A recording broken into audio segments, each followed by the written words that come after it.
Hello, JPU professors. My name is Laura Lawson, and I'm one of JPU's learning designers on staff. I will be helping you transfer your in-person course to the online learning platform, Canvas. All right, let's talk about how to set up your course in Canvas. After you use the login that JPU provided you, this is the screen that you will find. This is your dashboard. It shows you where all your courses are. Let's go ahead and click on the unpublished courses. Okay, so you can see that there is a student view, and right now you're in teacher view. Student view allows you to see it the way your students will see it. And that's important just because you want to make sure that everything is very clear for your student. Now we're going to go into the settings of your course. So you're going to scroll down and you're going to find settings. Click on that. These settings are very important to the functionality of your course. You can edit all of these. If an image has not been uploaded, I highly recommend to upload an image of the campus. We're going to scroll down and you can notice that there are two checkboxes. Personally, I recommend to restrict students from viewing the course after the term end date. For those students that want to work ahead of time, I give them that autonomy. Default due time, that's when the default time is due for all of your assignments for the dates that you assign. We're going to go down to license. As you can see, there's many different types of licenses. I highly recommend to keep it on private. And that's because if it is on public domain, anybody can see and utilize your materials that you've worked really hard on without any permissions. So I recommend to keep it private to students only. We're going to keep scrolling. Format of this course. I would go ahead and select fully online. We're going to scroll down a little more and select more options. Okay, so we see a lot of options here. I do not recommend to let students self-enroll. I would recommend to show recent announcement on the course homepage. You can also adjust the number of announcements that students see at the top of the homepage. I recommend that you make announcements weekly, and therefore students can see the most up-to-date information. Let students attach files to discussions. I do allow that, and that is because sometimes students need file attachments to support their discussions. We are not going to allow students to create discussion topics because you will be doing that. We will not let students edit or delete their own discussion replies simply because that takes out the role of an assignment. I do not allow students to organize their own groups. We will do that for them. We're not going to hide the totals and student grades because we want them to be aware of how they're doing. We're also going to keep both of these unchecked, and that is because they're not needed. Now go ahead and look at this drop-down menu. Notice it says only teachers can create, rename, and edit course pages by default. Go ahead and make sure this says only teachers and it's selected. That way you don't have any students editing course pages. Go ahead and press update course details. And all of our settings have now been set. So now we're going to talk about adding your syllabus to the course. We're still in the course settings, just where we ended. We're going to click on the link syllabus to the left. Okay, so we're going to select edit. You may already have a course syllabus that's already written out, already formatted just the way you want. And if that's the case, you can go ahead and press insert document, and it will just directly take you to an upload screen. I'm going to go ahead and select upload file, and I'm going to locate my syllabus. This might happen where it says no previews available. The students will be able to view it without a problem.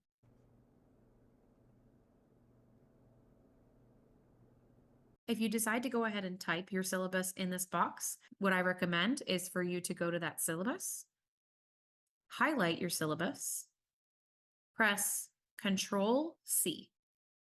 Go back over to your syllabus, put your cursor in this white box, and press Control V.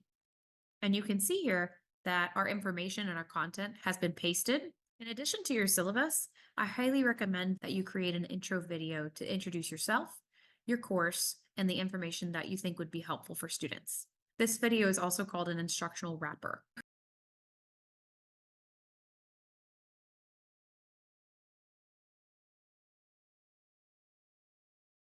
So first thing you're going to do is you're going to select the course that you're making the video for. Next, you're going to go to the left side of the screen where it says modules. So we're going to scroll down. Let's go ahead and select Lecture 1. Edit this. Okay, let's go ahead and select Insert, Media, Upload/Record Media. Now here we're going to go to the Record option. Go ahead and allow Canva to use your camera and your microphone to make video recordings possible. Let's go ahead and start recording. So this would be your lecture. And you can't actually see me because the video is being taken with Zoom right now. Your image would be right here.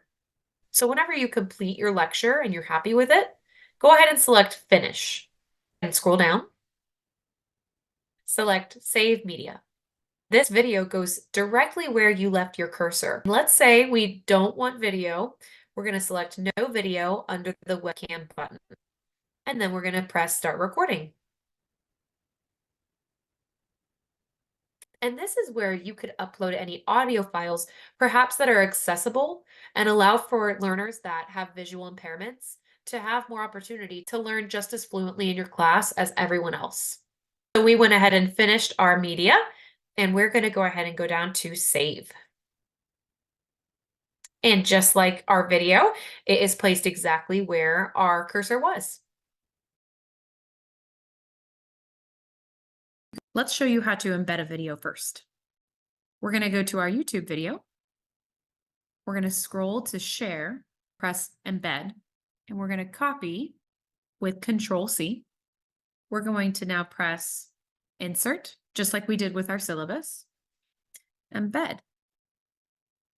And we're going to paste that embed code right there.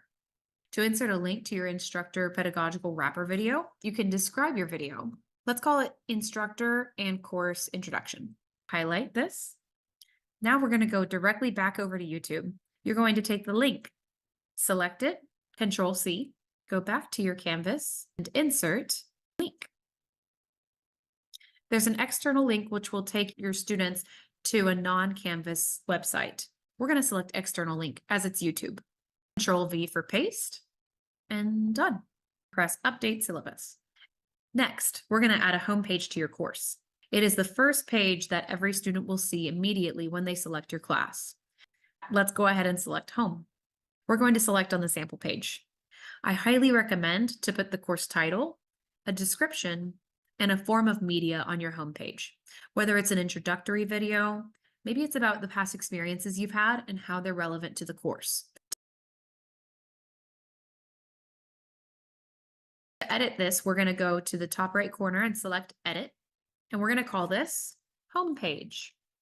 We are going to go ahead and select all of this content and select Backspace or Delete. Now you get to create your own homepage. I'm going to place some placeholder text. We're going to go ahead and scroll down and make sure Only Teachers is selected. Press Save. Go to the three dots in the top right corner. Press Use as Front Page. Just to make sure that this did work, go ahead and go to Home. Go to the right side and select Choose Home Page. Select Pages Front Page and select Save. Here's a pro tip. Make sure that it is only editable by the teacher. Okay, so now we're going to learn how to build modules. Modules are typically recommended each week. For example, the first week of your course would be Module 1. The second week would be Module 2, and so on. And so go ahead and go into the top right corner with the Module blue plus button. We're going to call this Module 1. Select Add Module. Scroll down to Module 1.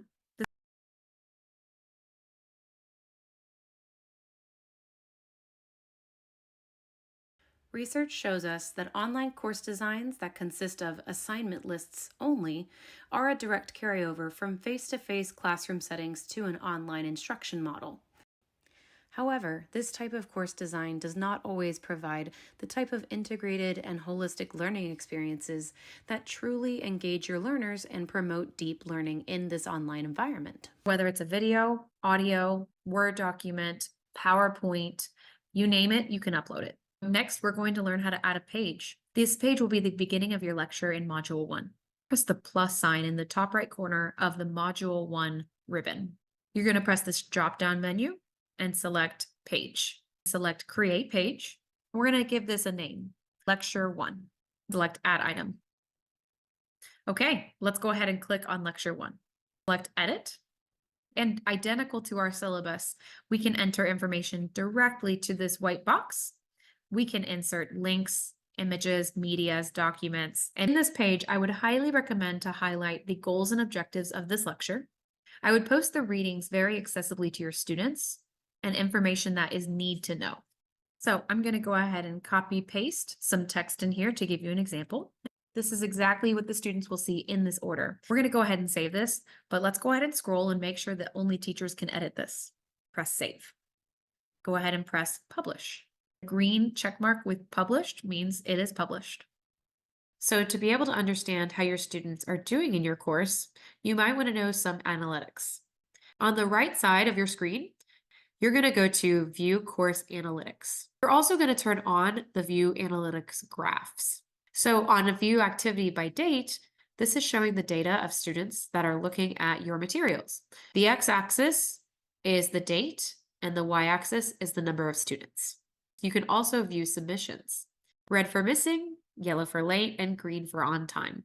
You can also view how your students are doing in the class by grade. You can also view your analytics in a table format. The table data is very specific. It can even show every student's amount of page views, their participation, submissions, whether it was on time, late, or missing, and their current grade.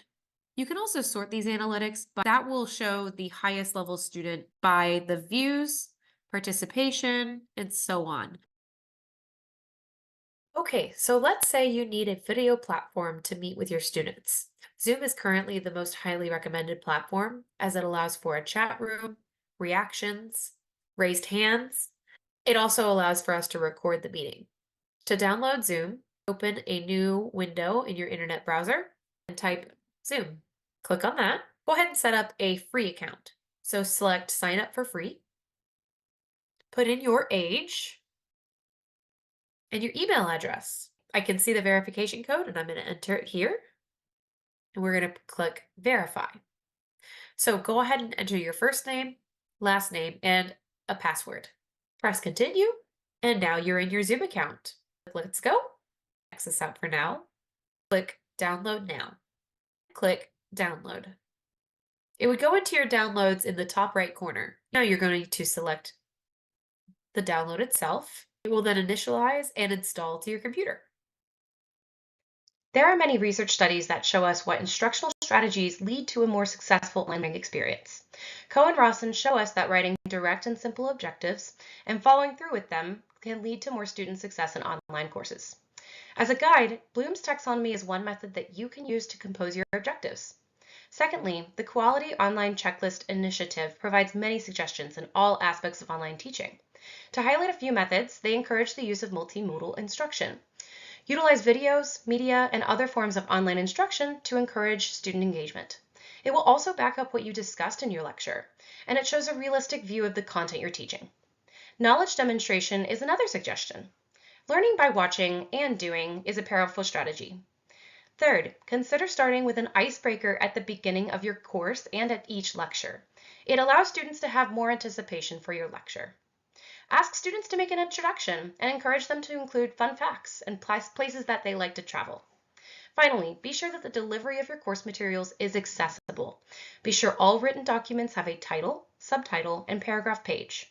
This allows screen readers to read the materials on the page correctly.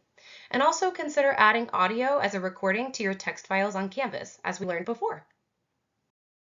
Assessments will impact the way your students engage in your class and how they transfer their study to the real world. Ola stated that pre-assessment tools like surveys will reveal learning gaps.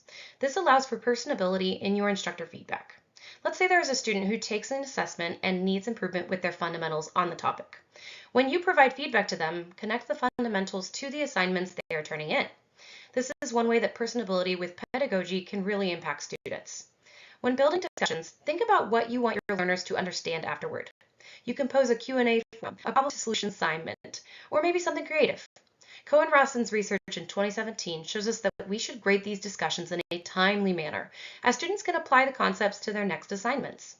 Lastly, ask students how confident they feel after answering a question. According to Ola's research, it is highly effective to use that information to provide more personalized feedback. As far as feedback, I recommend to provide written, video, or audio feedback directly to students. Coe and Rawson show us that adult learners like to draw on their experience and relate what they learned to real-world scenarios. Therefore, assignments should allow for reflection, application, active learning, and sharing of ideas with others. Ola stated that feedback is one of the most powerful influences on learning and achievement, but this impact can be either positive or negative. Ask for help from your co-teacher or assistant with grading, fixing broken links, adding specific elements, and to be a second set of eyes. And this person is a second professor that students can turn to if they have questions. Lastly, have awareness of your students' daily life. While looking at their analytics, observe who has not had much activity in the course. Check in with the student via email. They may have had an emergency come up or have had a prolonged internet outage in their area. This naturally builds rapport with the student. You always have the option to change due dates to accommodate life's surprises. Thank you for joining me today. If you have any questions, always reach out to me via email or phone. Good luck!